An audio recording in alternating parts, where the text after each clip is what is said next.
Bismillah, alhamdulillah, wassalatu wassalamu ala rasulillah. It gives me great pleasure to be here tonight with all of you. I first of all wanted to recognise and thank all of the committee members at the MINA organisation. I really wanted to extend a very sincere thank you to all of our special guests here tonight from the various areas of the community. The fact that you've come to really recognise and support the Muslim community in this manner, I think is a lovely gesture and really is very much appreciated from the Muslim community, if I can speak on behalf of the Muslim community. It gives me great pleasure to speak with you tonight, and really what I just wanted to do is give you a small insight into a particular facet of Islam. And I really wanted to let you know that after many, many years as a person who was born in this country and lived my life in this country, and I've really been able to see life in Australia from both aspects. I've been able to see life as an Australian, a Dinky Diazi, as I was sort of born in Bendigo and we came down to Melbourne when I was quite young. And I've also learnt the religion of Islam from the basics and from the ground up. And I'm also able to have a look at that perspective as a Muslim. And you know, we're living in a society that has a lot of skepticism towards religion. And it's understandably so. It's something that's very, very understandable. You know, we may look at Christianity in various negative aspects and negative examples in Christianity, and we say, oh, religious people, religion is, you know, a source of disharmony in the world. And we look at some obvious dishonourable acts from Muslims, and it's easy for someone to dismiss this religion and to dismiss religious people in general. But I would like to inform you that, you know, my understanding of being a religious person and being a proper Muslim is a person that makes a difference to the community, and really someone that makes this world a better place. And to me, the best way for us to do this, and this is really, I'm constantly looking at my own life and trying to work out what is true success, what is true happiness, what is true satisfaction, what's going to bring me serenity in life. Because, to be honest with you, we're living in a society that gives us a mirage of success. Society tells us that if we are able to accumulate money, it's going to make us happy. But it's not the case. Society tells us that if we're able to accumulate lots of possessions, a nice car, a nice mobile phone, a nice home in a nice suburb, that's going to make me happy. But it doesn't end up the case.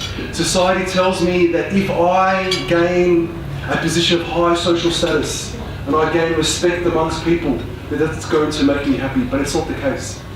Society tells me that if I become a very popular person, very well-known person, if I've got lots of Facebook friends and Instagram followers, and you know, I'm very, very well-known and people want to be around me, that's going to make me happy, but it doesn't. What I found in life that makes you happy is satisfaction of the soul. Purifying your heart, trying to become a better human being as each day passes. Taking these gifts that the Creator Almighty has given us and utilising them every single day to become a better human being. To work on our character, work on our conduct. And the conduct not just in public, but your conduct behind closed doors. You know, really for me, it's something that's very, very simplified and basic.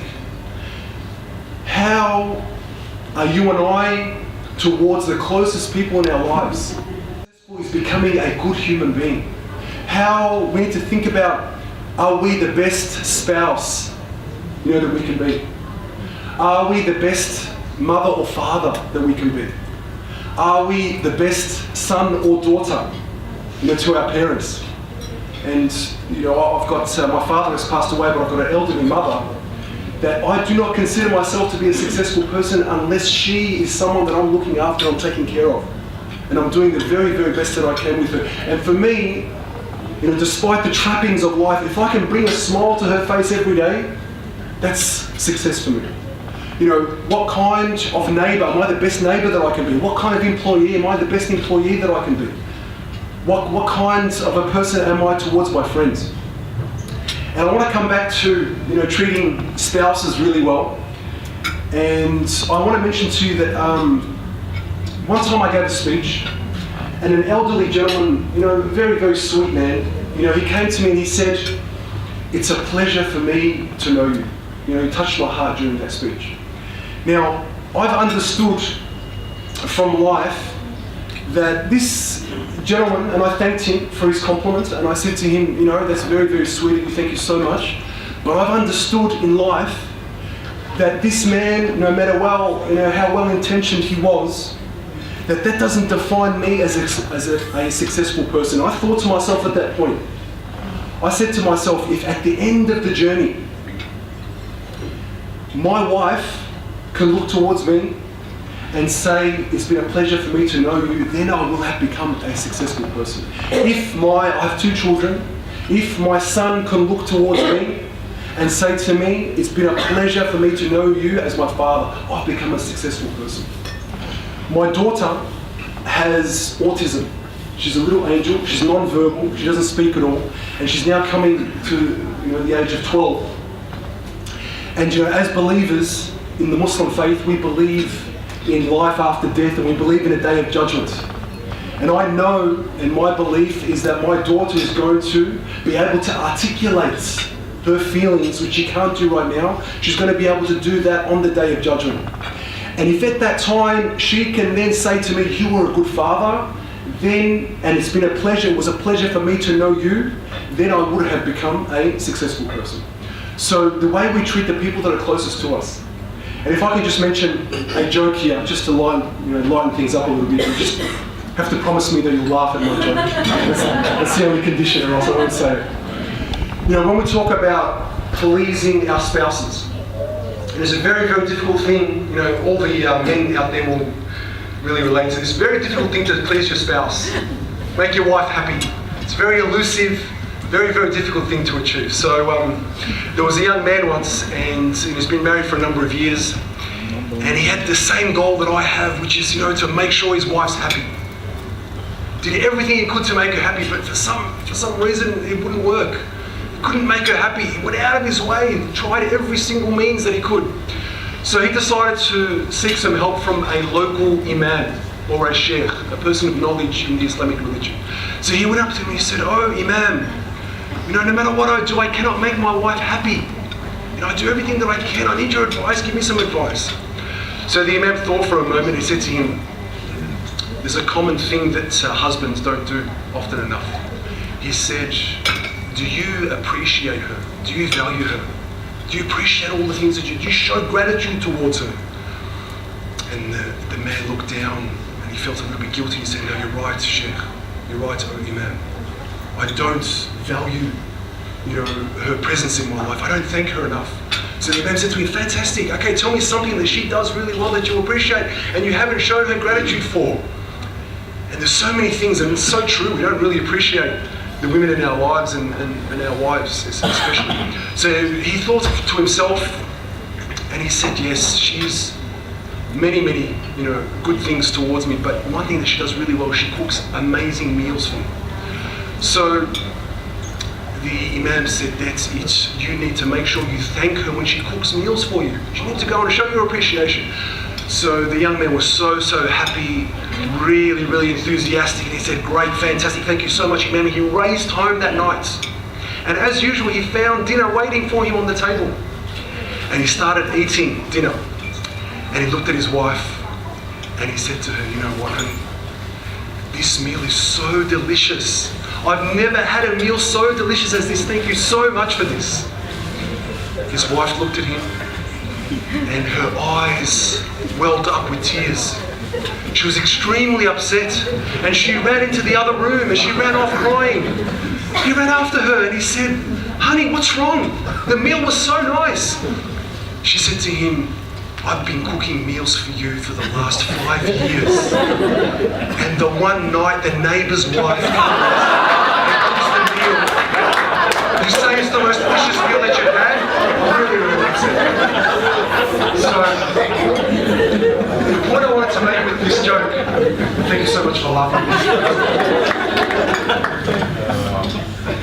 Even though I wasn't joking when I said it's a very, very difficult thing to please your wife. You know, I call it sort of being in your wife's good books, and I've never ever been in my wife's good books for a very prolonged period of time. But, you know, the point is that you try. And the point is that each and every day you try to take those steps to becoming a better person. And I just wanted to finish with just a final thought for you. You know, because as I said, over the years I have sort of learned more about what true success is. And I used to think that true, you know, success and a truly pious person is a person that has that outward appearance. The things that you and I see, and we look at someone and we say, wow, that's a really good person. But now I know that true piety is a person who's been able to purify their heart. And I want to tell you a time, you know, where I was embarrassed a little bit, and it was a really good example, you know, for me to understand that true piety is a person that has purified their heart and you know, really wanted to become a good human being behind closed doors, not in front of the public. You know, because the other thing that I've learned about life, it's so easy to give a speech. It's so easy for someone to come up on stage and memorize a few things and be very eloquent and say a few nice words. But real piety and a good human being is a person that really is enacting all those values that we uphold. So I want to tell you about a time, just to finish off with tonight, where there was a person in our local community, just a regular Muslim, didn't come up and give speeches like myself and wasn't an imam and wasn't well known. And unfortunately, you know, I'm still trying to purify my heart. I would look at him and I would say, oh, he's a bit of a mediocre Muslim. He's not such a good person, he could do more. And I got put in my place, because what happened was I had a friend of mine go and visit this person in his home. And he saw a child in his home that did not look like the father or the mother. Must have had a different skin complexion, I'm not sure what was the difference in looks, but they looked quite different. So he went up to him and he said, who's this child here? What's going on? He said to him, well, you know, this is our foster child. We're constantly having foster children in our home. And when I heard about that, I really felt, you know, quite small as a person, because the capacity for myself, you know, sometimes we have fundraising dinners where we raise money for, you know, to help orphans or people that are underprivileged, and I'm able to come up and give a speech. That's my capacity. Or perhaps my capacity is to go and give $100 at those particular dinners and try and help out, you know, the community in that particular way. But this ordinary person is able to bring these people into his home and make a real difference in their lives, and I really admired that. So just a little insight I wanted to give you into what I've learnt from the religion of Islam, that tells us that you need to look at yourself and constantly, as each day goes on, try to become a better human being. I really wanted to end tonight the same way I started, by thanking all of you for being here. Thank you all so much, and I wish you all a wonderful evening.